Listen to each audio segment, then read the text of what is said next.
Ouch! How have I just spent like 800 quid in the last year on computer games, but I don't have anything to play? They're all boring. Let's see. Good afternoon, ladies, gents and Pikachus.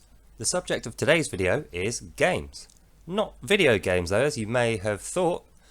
Board games, old, classical, antique style games.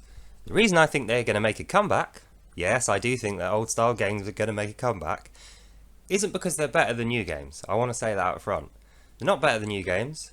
In many ways, they're a lot worse than new games. But the fact remains, new games are on the way down.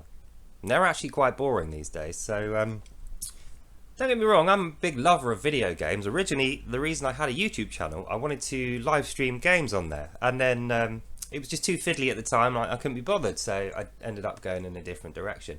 But the fact remains, I love games. Everyone loves games. And we're in a society where actual face-to-face meetings, you know, the opportunity to actually spend time with people and have fun is declining.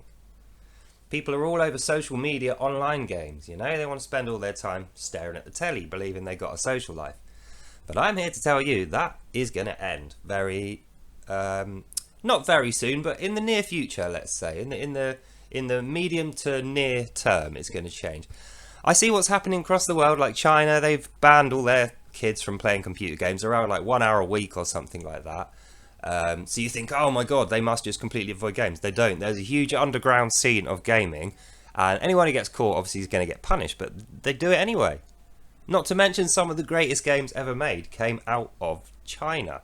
So it's one of those things, it's like music. You can't prohibit the use of it, or the creation of it, or the supply of it at all. It's just not ever going to happen. So yeah, what makes a good game? What makes a bad game? When was the last time you even played a board game? Well, actually, I used to play a lot of Scrabble. That counts as a board game. But apart from Scrabble, I don't... Oh, and Catan.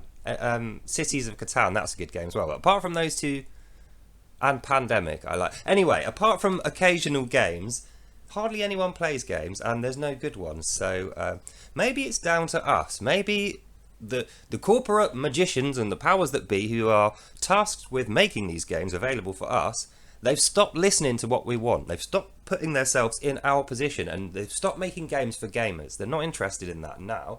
They're making games for mobile players, or they're making games for activists, or yuppies, or hippies, or someone. You know, they're making games for a specific group to attract that group's money. So they're focusing it on a group identity, and it just makes for bad games, really. So yeah, maybe we need to think, what do we actually like?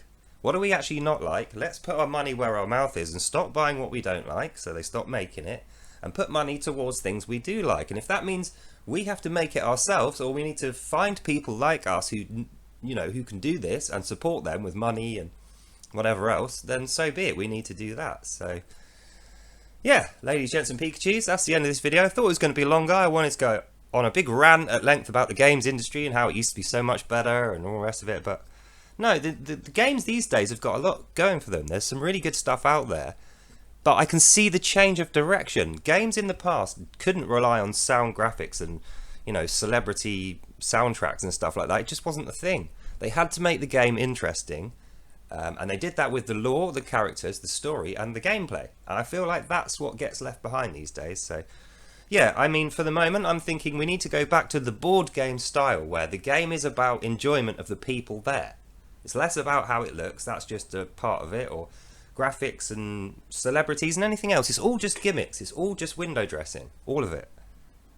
All that really matters in a game is, did you have fun playing it, and do you want to play it again in future?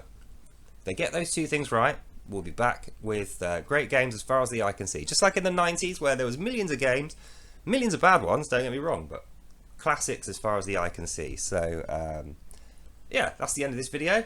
If you like games, think about it. You're going to have to fight for what you love, like everything else. The classical approach to games is going to disappear unless we prop it up ourselves and we buy it and we stop putting money towards its competitors. So I'll end the video there. Hope you enjoyed that, and I'll see you in the next one. Bye.